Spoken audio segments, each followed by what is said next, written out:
No deal, and Redskins president Bruce Allen went public. He laid out the offer that was given to Cousins back in May, saying Cousins' agent never even responded with a counteroffer. Ultimately, why couldn't the two sides work out a deal here?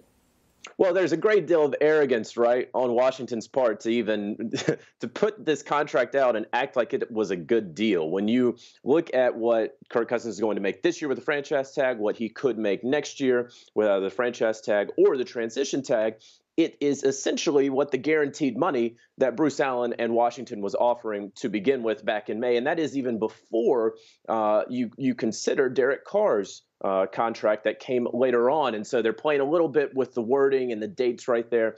Ultimately, though, why they couldn't come to a decision was because Washington was absolutely lowballing Kirk Cousins. He knows what he's worth. He understands the leverage. And as these quarterback contracts continue to rise almost to meteoric levels at what we have seen, he is going to be making a lot more money. And I know that $58 million guaranteed sounds like a lot of money to us. It would be a great deal of money to me. That's not a lot of money to Kirk Cousins because he is going to be worth much more.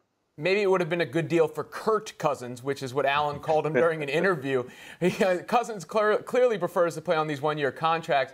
The Redskins have a few options that could keep Cousins in D.C. for the next 2 seasons. Another franchise tag, or as you mentioned, the transition tag.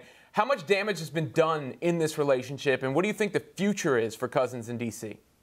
Well, you'd have to imagine a lot of damage has been done. That, Bruce Allen and Washington are trying to swing the fans in their favor to try to portray Kirk Cousins or Kurt as greedy, that he's not willing to be a team player. And then, of course, that they don't say this, but that rolls into fan expectation of, well, he's going to take up so much of the salary cap. How are we going to pay for everybody else? He's only thinking about himself.